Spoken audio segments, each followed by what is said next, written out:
And then if you have specific questions, you can just put your questions in the chat room. Hello, Carolyn, I see you. And then we'll have time for Linda can, I'm sure, go ahead and answer them. And I just wanted to also say, well, I should start by saying I'm Sally Lipsky. I should introduce myself. It's just such a pleasure to see everyone. And I am leader of Plant-Based Pittsburgh. And our mission is just to create a community of health based on whole food, plant-based eating. And tomorrow, all of you that registered will get an email from me. And the email will have Linda's delightful recipes and any other information that comes up to add to the email, and you'll get your 25% off code for the no cheese, nacho cheese spread. So as we start here, let me just introduce our presenter, Linda Jones. She is cook extraordinaire.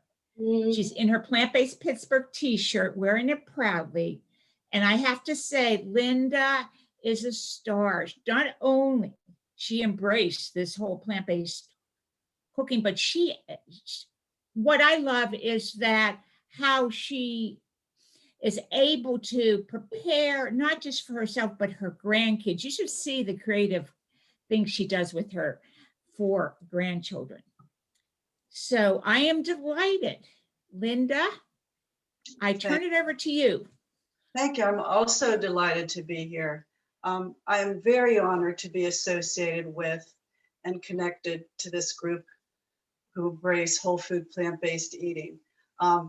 Many of you out there have inspired me and educated me, so I thank you from the bottom of my heart. My journey began about 6 or 7 years ago. I had done some reading on my own. I even tried juicing for a few weeks and felt really good and energized, but I was floundering as to specifics and direction and what to do next. So enter Sally Lipsky at Murraysville Library. I attended one of her monthly classes and was immediately hooked. I am proud to be on the board of Plant-Based Pittsburgh, and I'm really proud of the help and education that we offer to our community. So we're going to start off tonight. I'll get my apron on. Yeah, this is just in the kitchen. That's that. I'm going to start off tonight with root vegetables, which are underground plant parts that we eat.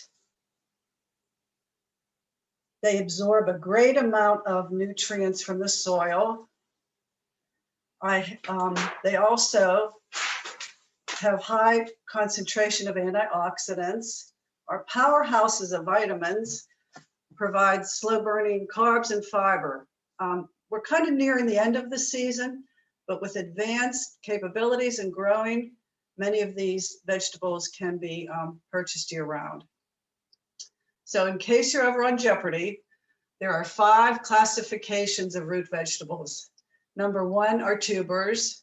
They're potatoes, sweet potatoes, yams, and jicama. Number 2 are tap roots, carrots, beets, parsnips, turnips, radishes, rutabaga.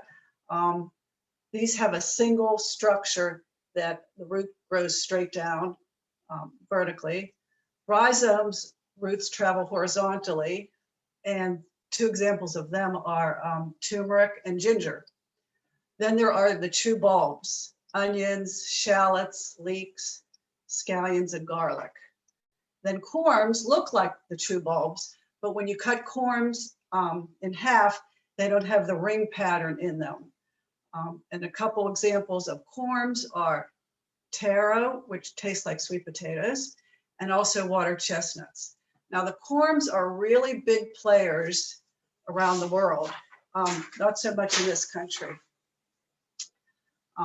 I made a concerted effort this winter to try, since I had a lot of time on my hands, to try different vegetables, specifically parsnips, turnips, rutabaga, and beets. So here's a parsnip. Some people call it a white carrot. Frost helps to convert the starch into sugar. So the parsnips that you've bought the last couple months of this year are probably a lot sweeter than the ones you bought in the fall and tasted. Do not peel these. I wash them, I rinse them under water and dry them. They say that most of the taste and flavor is right under the skin. So if you peel these, you're going to peel away flavor. I just trim the ends and rinse them and dry them, and I'm good to go. Here's a turnip. A turnip is a cruciferous vegetable. It's related to broccoli and Brussels sprouts. They can be purple, green on top, or red. The color doesn't mean anything. It just signifies where the sun has hit the turnip when it's growing. And rutabaga. This is also a cruciferous vegetable. It's a cross between a turnip and a cabbage. Cooking it brings out the sweetness. Most rutabagas have a waxy coat that's put on to aid the safety in shipping. So I always, when I bring it home, I always rinse it, wash it, and peel it, of course, before you can eat it. And they say you can prepare rutabagas any way that you would prepare a cooked potato. So the roasted vegetable dish that we're going to make right now is very versatile. It can be made with any number of vegetables. Sometimes I even clean out my vegetable bin when I want to use up vegetables, and I roast them. It can be made sweet or savory. It could be a main dish. You can maybe add chickpeas when they're done, or served over a bed of greens, over quinoa, another grain, over potatoes. It said you eat with your eyes first, so I've selected a combination of vegetables tonight. So generally when you're chopping these, I would suggest that you keep them in a similar size and shape so they'll cook evenly. I've changed the shape of some of them just for visual appeal. I've cut up the rutabaga and the turnips in matchsticks. So whatever you decide vegetables you're going to use, chop them up. And as you chop them, put them into a bowl, a large size bowl. Here go the sweet potatoes. We have, I got a golden beet. I decided to try a golden beet. A year ago, before a year ago, beets had never touched my lips. I was anti-beet, but I've read about how good they are nutritionally. So I've learned to love beets, and I really do. I mean, I could wear a t-shirt that says, "Will work for beets." I even put cooked beets in my smoothies in the morning. So they're very good. These are carrots, and these are the golden beets. I have some zucchini we'll put in. I have some cauliflower. Of course, you don't need all these different vegetables. You can do 1 or 2 or 3 or 4 vegetables. Here's rutabaga. It's an off-white flesh color that goes in. And then I have some parsnips that are cut in circles. And here's the turnip. The turnip is much whiter than the rutabaga. So those go in. Next is a marinade. And I have a couple cups of orange juice.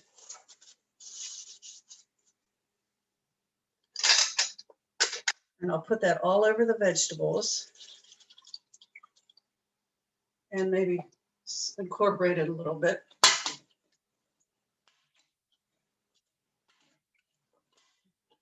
Sometimes at this point, sometimes I decide when I make this dish to add some raisins to it or another dried fruit. You can do apricots, chopped up dates, figs. If you're going to do a little fruit, and I just use maybe a 1/4 cup of raisins, not much. It just gives a little punch of flavor. Keep those aside. Don't put this in now. So as you've been chopping and cutting, they go in here. I suggest you use a pan that has some type of edge on it. I'm a little leery about suggesting a cookie sheet because these vegetables are a lot of water anyway. And when you soak them even for 5 or 10 minutes, they absorb some liquid, some of the orange juice. So I don't want that if you use a flat cookie sheet, I'm afraid that with all the juices, the caramelization, that the juices will run out to the bottom of your stove and smoke. You don't want to do that. So after they're in here, you can put them on your sheet. Parchment paper is terrific. I strongly suggest using it. Oh, if you don't want to use orange juice, that's fine. If you want to make it more savory, you can throw the vegetables into a couple cups of vegetable broth, and then add some additional spices. It's totally up to you what you want to do. So another story with beets. A few weeks ago, I roasted some vegetables, and I did have red beets. And if you're making this dish for anybody in your family or group that doesn't like beets, you're not going to be able to pick the beets out because the beets tend to have a tremendous amount of color. And after I roasted, which was fine with me, after I roasted them, the cauliflower was pink, the zucchini was pink because of all the juices that ran from the beets. So just keep that in mind. So we have all our vegetables here. And you can make as much or as little as you want, depending upon how many people you're feeding. Hold on to the marinade because those raisins, the raisins or the dates or the figs or the apricots, if you're going to add, would not get put into this dish, but you can put them in the marinade and it'll soak for a while. Linda, I have a quick question here. Yes. People were asking about that marinade. I know they're going to get the recipe. Yes. Why is it so light? And Why is it, pardon me? someone wants to know, the marinade seems it's orange juice based, but what else is in there? Just orange juice. Oh, just orange juice. You can Okay. use bottled orange juice, canned orange juice. You can freshly squeezed orange juice. Totally up to you, but about 2 cups total. Now, I don't cook with salt, so I use vinegar a lot, balsamic vinegar. Sometimes I have in my pantry, I think I have strawberry vinegar, a balsamic. I have a mango balsamic, but this adds another layer of flavor. So I put a few zhuzhes. I don't know how you spell that, but a few zhuzhes of balsamic vinegar, and you're good to go. So this gets put into a preheated oven, 375 degrees for 20-25 minutes. And your fruit is soaking in here if you're using it. After 25 minutes, take your pan out of the oven and check it. Even if you're not going to add fruit, check it. You may keep your marinade with or without the fruit and drizzle some marinade over it. If it looks a little dry, everybody's ovens are different. Some run a little bit hotter. So when I pull it out, I check and see if I need a few more drizzles of liquid, and you can do that. So we're ready to go in the oven. If you put the raisins in after the first 20-25 minutes, it has to go in for another 15 minutes, and then it'll be done. Now to check and see if your vegetables are finished, they say if you poke the potatoes, if the potatoes are done, everything else will be done. So this is what it looks like. Can everybody see that? We're good? Okay.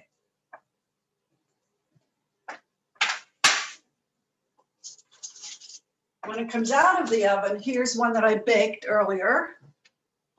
I did not bake it, just to reinforce, I did not bake this on this flat cookie sheet, and it looks like this. It's very good. I threw in some raisins this morning, so you can see some raisins, and I have the same vegetables, so it's very, very good.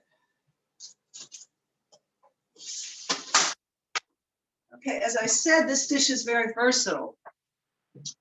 You can eat it as is. You can throw in some beans, eat it with quinoa or a salad, greens. But what I like to do is I take maybe a cup out, a half a cup, and I chop them much smaller, the cup of vegetables that we just made. And I like to make a wrap. I really like these Ezekiel brand wraps. The fiber's good, the sodium is low, the protein's good. But when I buy them, when I bring them home, I immediately open the bag and I layer paper in between the tortillas and then close it and put it back in the freezer. So when I want to make 1 or 2 wraps, I can just pull it out. And I get these at the East End Food Co-op. So that works. So we have a wrap, or we have a tortilla, and I warm it slightly. I spread either hummus on it, and I always have hummus in my fridge. I eat hummus just about every day for lunch. Or recently I've been making a chive cream cheese, which is just out of this world. Sally will have the recipe for you, but it's cashew based, and you have to soak cashews and then drain them, and everything goes in your blender. When it's all done, take it out of your blender and add freeze-dried chives. I got these at Giant Eagle. I've had them for a while. Don't put the chives in the blender or you'll end up with green cream cheese. But that's very good also as a base for your wrap. Then I chop some vegetables and put them on there, and a few sprigs of lettuce or spinach, and wrap and roll. And here's one I made earlier.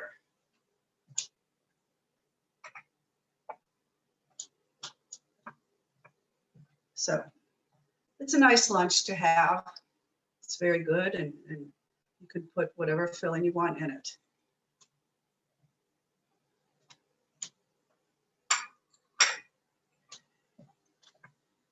So next, what we can do with these vegetables, we can make vegetable lasagna.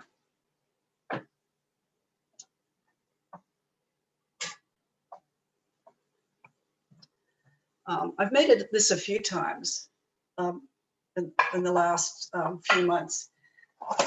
And there's several ways that you can make it. I've made it with these Barilla whole grain noodles. They're very good. Giant Eagle sells them.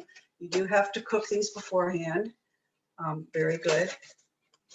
I've also made them with Explore, and I got this at the co-op. Explore makes a green lentil oven ready noodle, but it's hard to find. They don't always have it. Barilla I can always find, but the green lentil ones by Explore I have trouble finding. But there's other oven ready noodles out there that can make your dish faster to make. But most recently I've been enjoying making this dish with zucchini noodles. So the first time I thought I would try it, I got out my mandolin and I'm making these perfect noodles, which was fine.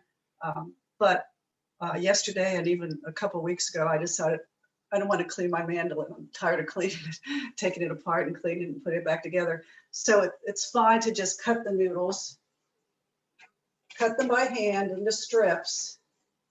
And some will be bigger and some will be smaller, thinner, and that's okay. It all gets cooked very well. Okay, so we're going to do that. I have my marinara here. It's ready to go. Now I make my own marinara. You don't have to. Start out with, I like to make it because I don't like to add salt to my food. And I don't, some marinaras have extra sugar or oil added. So we start out with maybe a third to a half cup of marinara, just to prevent things from sticking. We lay down some noodles, and as you can tell, my noodles are all different kind of thicknesses, but that's fine. I mean, zucchini is mostly water, and it'll get done, no problem. Then I put on a little more marinara, drizzle.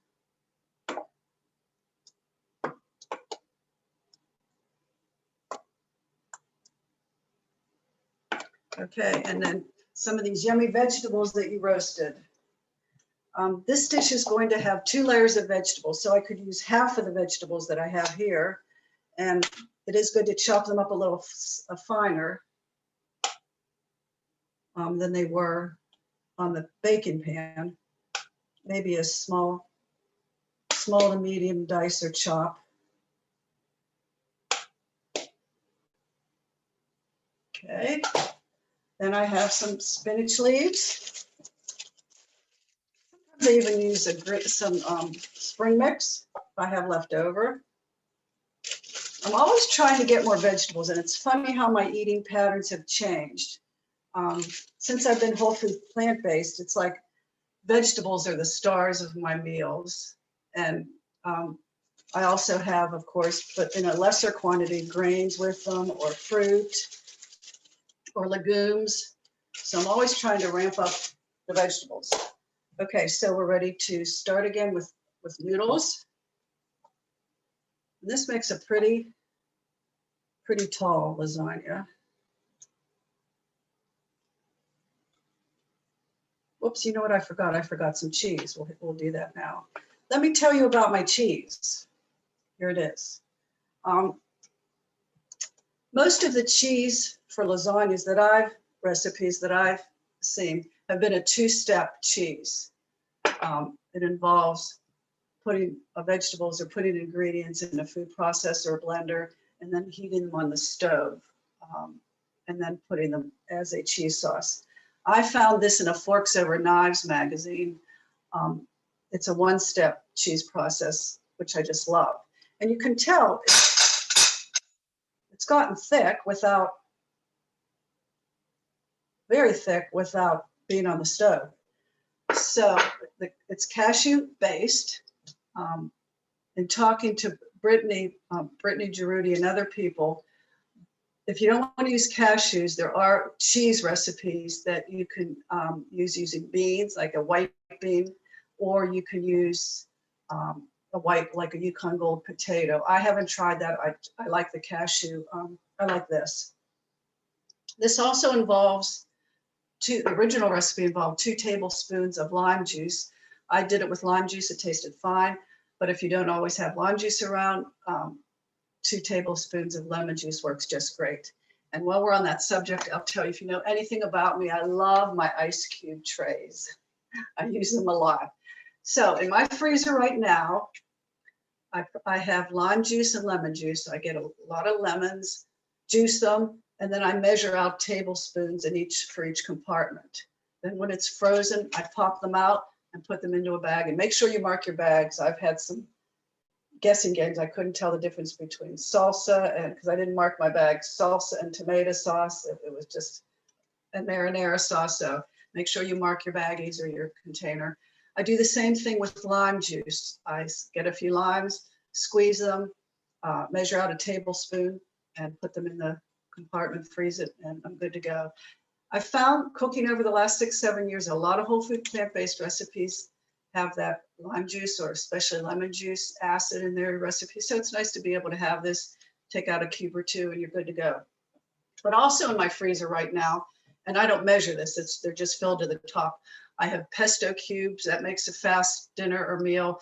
Boil some pasta, throw your pesto cubes in, and serve it with a salad. I also have veggie broth cubes that I use, marinara cubes that I defrosted for tonight. I have aquafaba, which is the liquid from garbanzo beans. I have that frozen in cubes. So the trays get a lot of use in my house. So we're gonna dollop a little bit of. Now I have to tell you that disclose this. In the Forks Over Knives recipe, which this is taken from, I modified it. This was cheese sauce for their recipe. That was a 13x9 pan of lasagna. I think it was a sweet potato lasagna, and I made the rest. I made the cheese sauce from that. This is not a 13x9 pan. It's an 8-inch or 9-inch square, but I did not decrease the amount of cheese for this. I like the whole amount. So you can, this makes about a cup and a quarter. So you can cut it back if you want less cheese. I'd rather have more cheese and less marinara, but it's your personal preference. Okay, then we put in some more noodles. Some of these slices are really thick, but that's okay, everything gets done.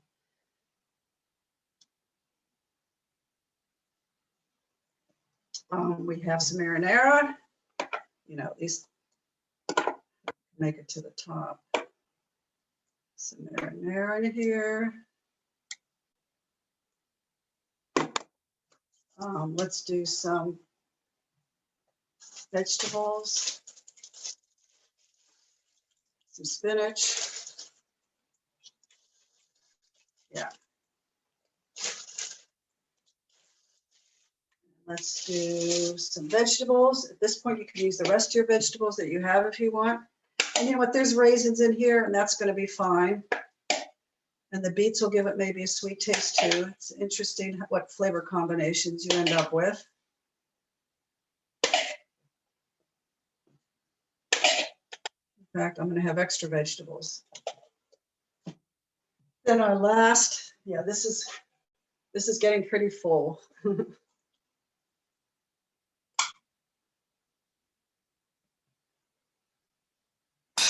Let's put our last layer of noodles on, or zucchini, or zoodles, I guess they're called.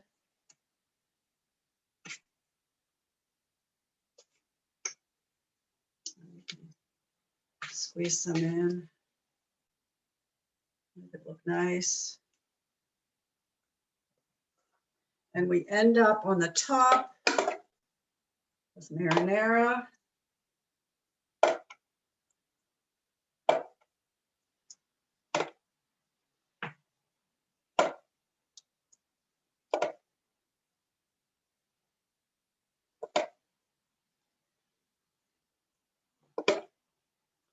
This is one of my favorite recipes, although Phil, who's here tonight, makes a really mean lasagna, let me tell you. This is excellent. And then we have some our dollops. Dollop all around. You don't want to stir because you end up with pink sauce. We don't want pink sauce.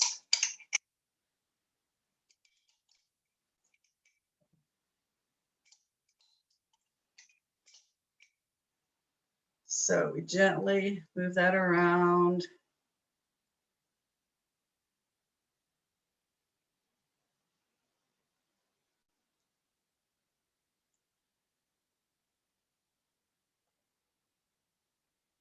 Okay. Your oven needs to be preheated to 350 degrees. Cover it with foil. You can also make it in a corningware glass dish with a lid. 350 degrees for 45 minutes. When it's done, just remove the lid and let it sit for a little bit and you're good to go. So here's what.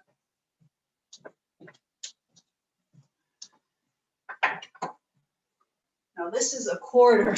This is a big slice. I think out of that pan, you could get 6 servings. This was 1/4, 1/4 of the pan. You can tell it's a very big serving, but it's very nice. You can see the layers and you can see the vegetables, and this is what it looks like. This is Linda, there's a couple questions. I'm just gonna, Sure. One is the vegetables that you roasted, were they, what was the consistency of them? Were they crunchy or a little, I think they were between crunchy and soft. okay. I think there was a little bit of crunch, but it really depends how you like it. If I'm just going to eat them roasted, I like them crunchy. If it's maybe something for this, but this is, even if they're crunchy and you put this in the lasagna dish, they're going to get much, much softer. But if I'm going to eat the roasted vegetables as the main course, just as is with nothing else, I like them crunchier. Maybe in the wrap, I like them a little softer. It's just really a personal preference. So this Somebody is else, oh, okay. somebody else want to know, how many zucchinis did you use? Well, 3 weeks ago when I made it, I had 1 large zucchini that fit perfectly in the pan and was big enough. I think I just needed that one. So it really depends. This time for this one, I think I had to use, they were little. I think I had to use 4 little ones. So it just depends the size, but it's very good. This is another funny beet story. I made this in the fall and I used beets. I roasted them. I roasted the vegetables and the liquid, the juice, red juice spread a little, which was fine. I chopped them up. I started layering just as I did tonight. Everything you saw me do, I did. When the timer was done and I started to pull the lasagna out and took off the cover, I did a double take. The beets, I guess, had released more juice, and for a split second, it looked like I had baked a cherry cobbler. I mean, the red was an intense red. It didn't look like a marinara red, and the crust kind of the cheese sauce, as you can see, kind of resembled, a baking crust. So I looked at it, and it looked like a cherry cobbler. It was delicious. I mean, it was more on the sweet side, so you will get that, but I didn't mind it. I enjoyed it, but it was just a funny thing to see that deep, deep red that the beet gave it. So clear this away.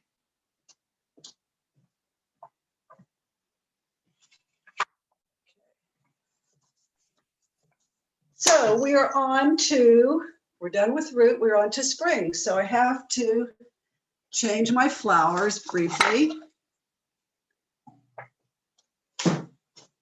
because winter and fall are over, and we are so ready. Everybody ready for spring? I am. Everybody see my flowers? Good. This next dish, while I'm taking things out, I'll tell you. This next dish is from Forks Over Knives. Can you tell I read a lot of Forks Over Knives? They have I think, a magazine that comes out 3 or 4 times a year. A lot of good ideas in it. This was, I think, spring last year in their issue. It's called Pan Suppers.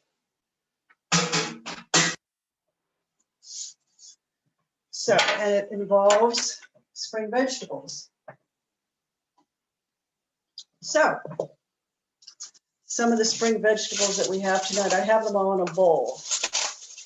Before we take them out,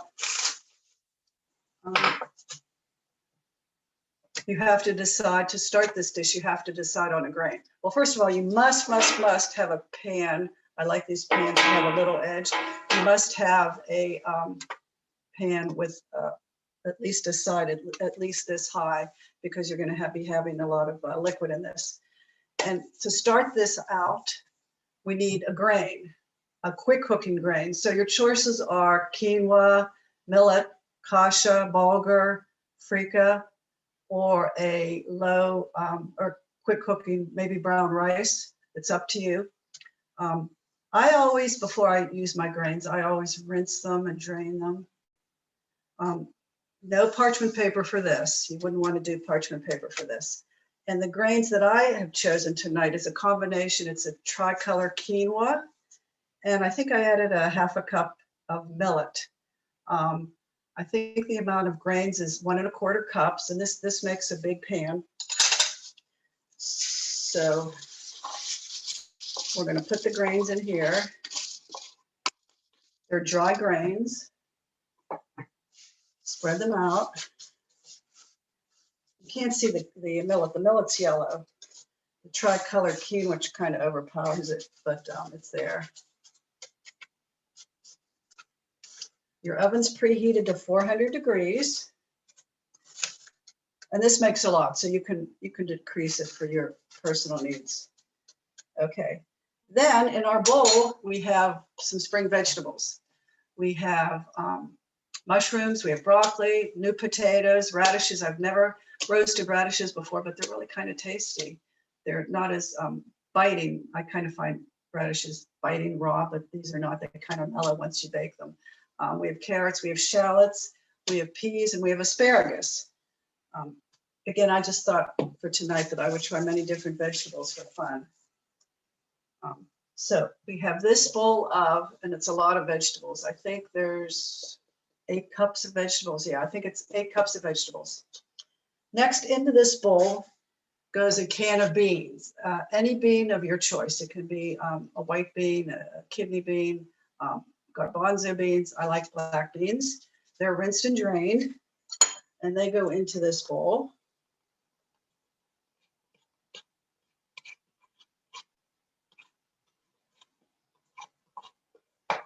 And then seasonings. Now this is where you can get as creative as you want. You can make it more Italian seasonings, more Greek seasonings, or just a general seasoning. I like Leslie Leopardi used this a few months ago, freeze-dried, 21, grab the wrong one, 21 seasoning salute. This is a good general seasoning from Trader Joe's. It has pepper in it. It's pretty pronounced, just so you know. But I also have, Dr. Greger has a basic seasoning. I have it in the fridge that I bought not an expensive coffee grinder, but I only use this for grinding spices. So I'll get spices, throw them in here, and grind up my own spices. So I have Dr. Greger's basic seasoning mix in a jar, glass jar, mason jar in my fridge that I can always pull out. But into this bowl, we have the vegetables, we have the beans, and I have my seasonings.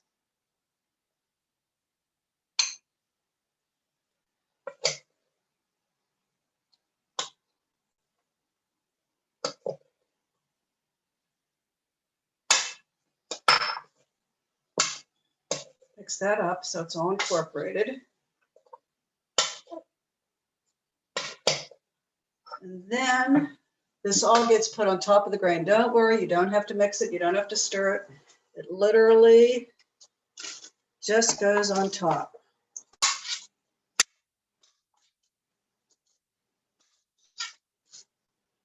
It's very colorful. I like all the different colors of the spring vegetables. Now at this time you can add some garlic if you want, some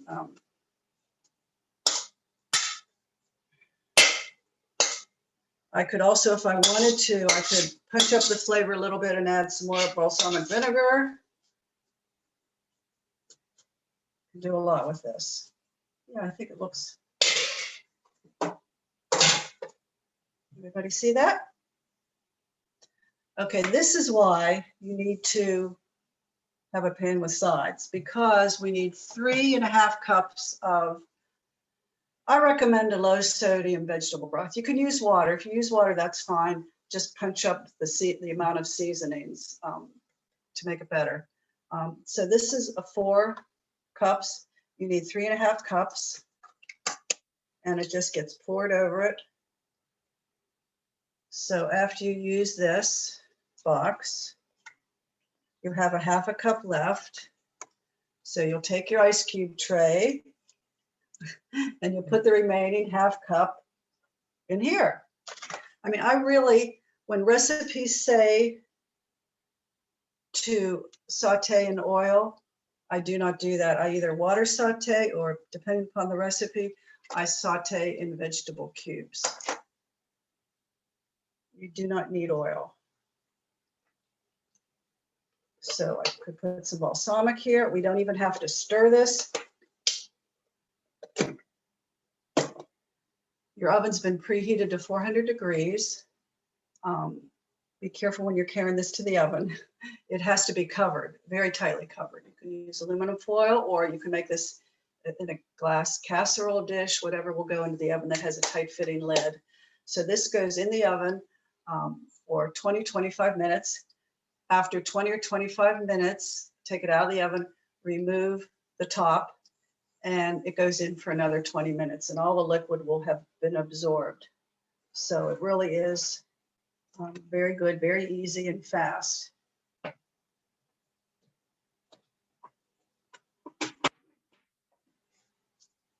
This is a pan that I made earlier. I did not make it on this pan, obviously, it's a cookie sheet, but I was running out of pans and running out of sheets to use. So I put this on parchment paper. I probably didn't want to clean the cookie sheet, but you don't bake this. Remember, you don't bake it with parchment paper. But this is what it looks like.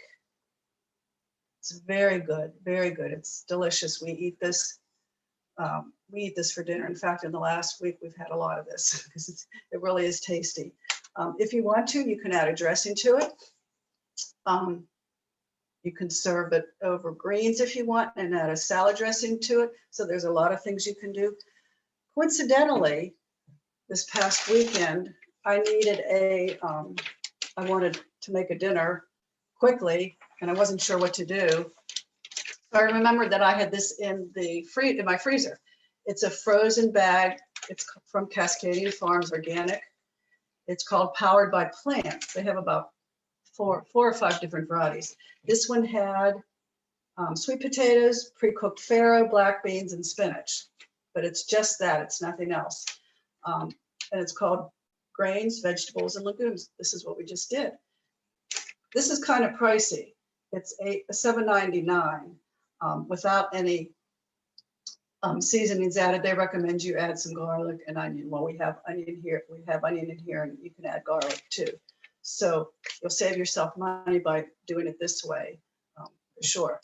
But if Sally has taught me one thing, she's taught me always to look at the back of packages, which I do. She has a tremendously good class on reading labels.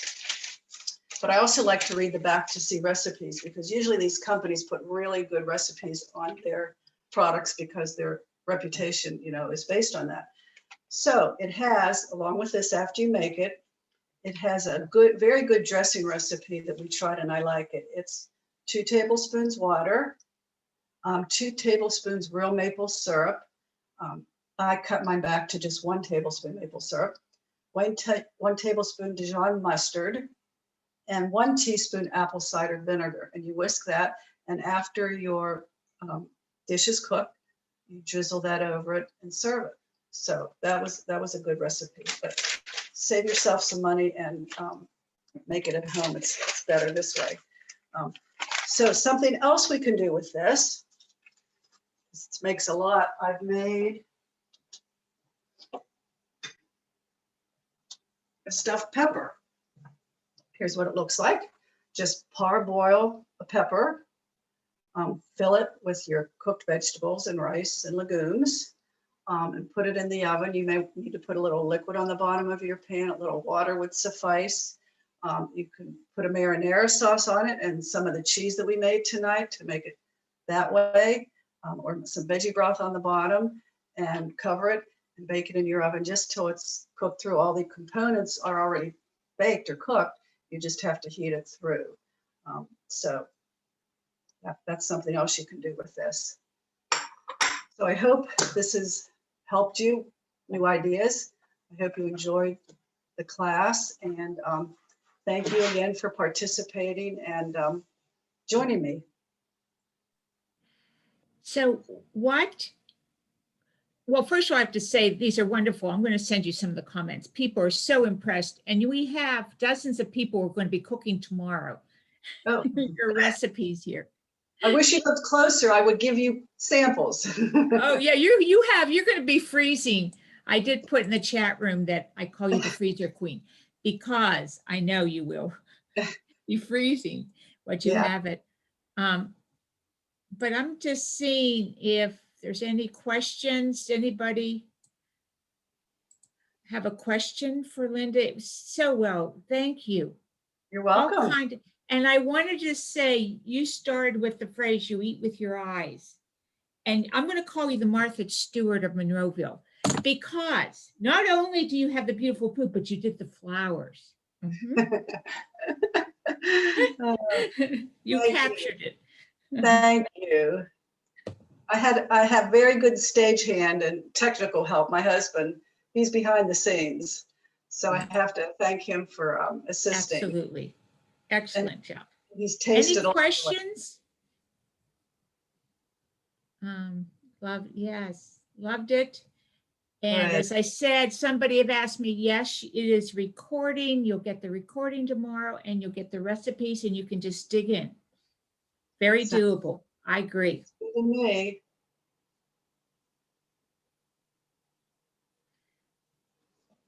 So I'll just wait here a few more minutes if there's any questions.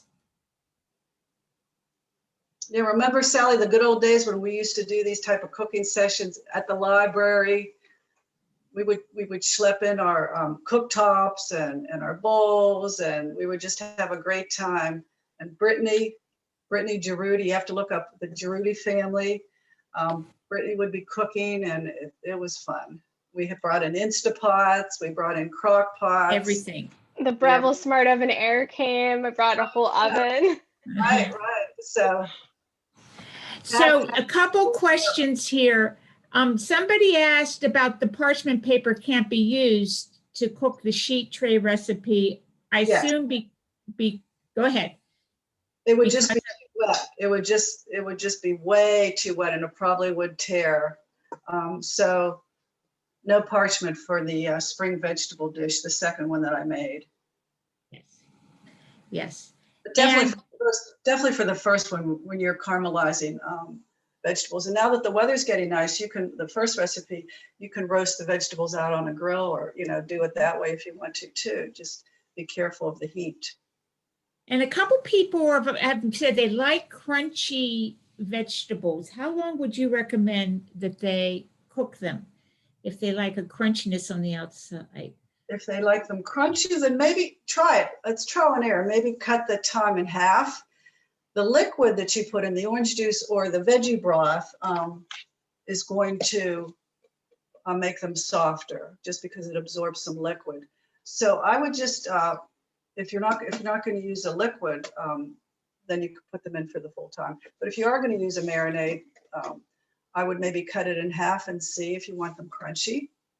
See how that works for you. Do it that way.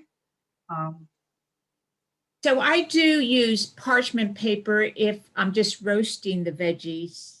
Somebody is asking about It that. really helps because the vegetables caramelize, and it's less work, less cleanup. So that's why I like the parchment paper for that first dish of root And one vegetables. person asked about air fryer. I just have to say from my own experience, it's a great way to crisp the outside of veggies once they're cooked.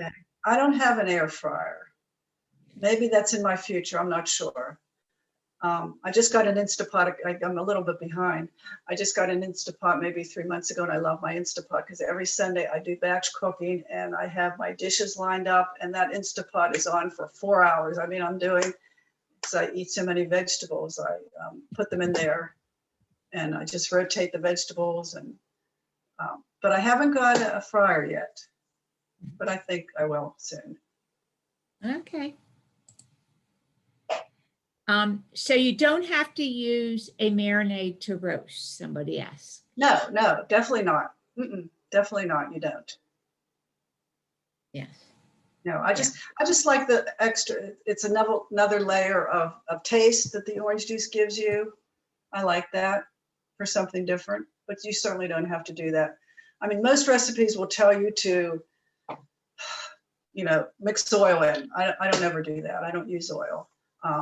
So I don't recommend that, but certainly you don't have to use a marinade or a liquid. Yeah. Yeah. And Phil has a good one about using breadcrumbs and spices to put on it when you're baking to crisp the outside. That's a good one too. Oh yeah. Oh, that is good. So I hope everybody tries some different vegetables. Go out of your comfort zone. They're really very good.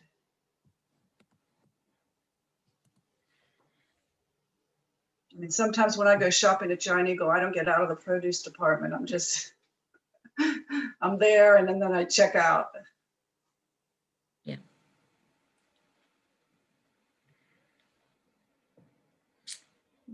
Well, once again, thank you. Thank you, welcome. everyone. I'll put some of these comments and the suggestions in the email tomorrow. And this is very inspiring. I think I don't think I sent you this dressing recipe that I told you about. Maybe I'll send it to you tonight. Okay, whenever, yeah. I want to include that. It was Yeah. very tasty. You could use this for a tossed salad dressing too. It's very good. Good, good, good. Thank you, everyone. I will, Just a moment. Do we have time? Is it yeah, possible? Lulu? Yeah, I included in the chat. Is it possible, because I've seen this before, wherein you roast it with marinade like you did, all right?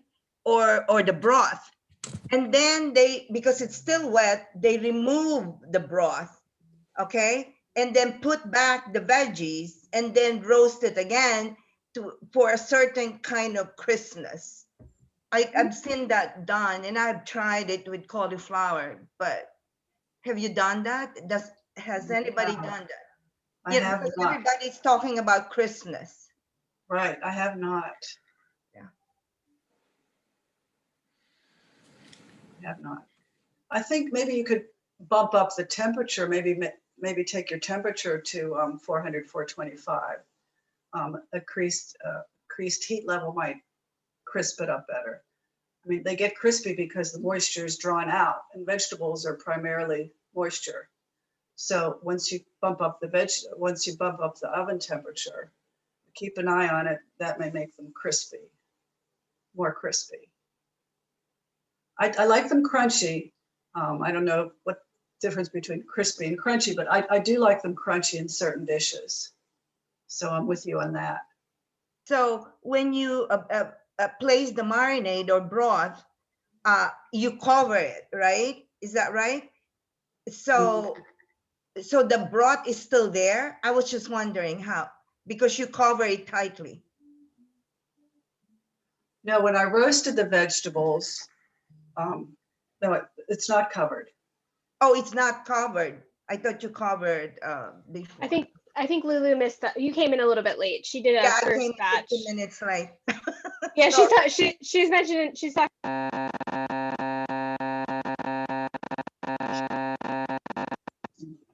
Yeah, she's talking about that one that you covered. Oh, okay, the spring vegetable? So I think she Okay. missed the very first one when you just were roasting. Oh, okay. Yeah, this one. Yeah. Yeah, this was the first one that I did.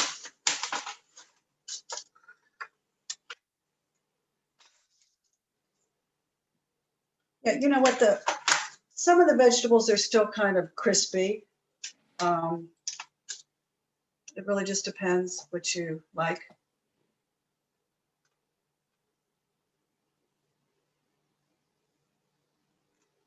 Thank you. You're welcome. I have heard of people putting aquafaba on their vegetables to help crisp it, but I've never tried it. Oh, So if anyone wants to get adventurous, you could try that. okay.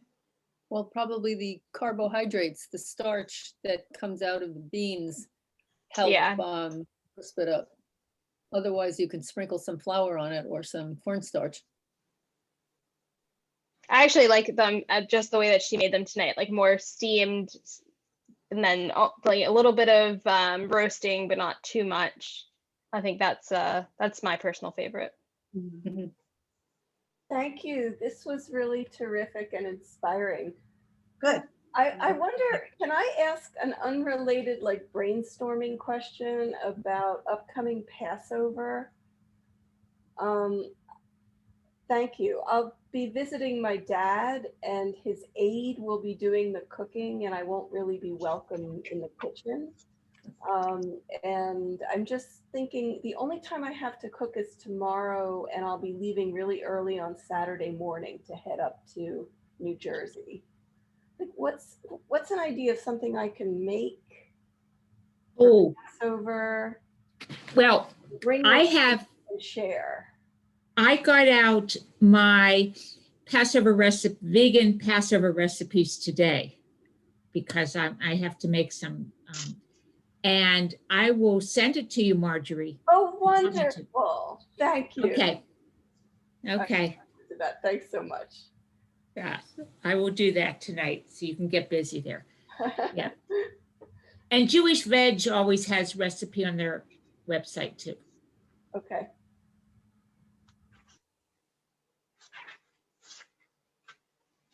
Good night. Bye-bye.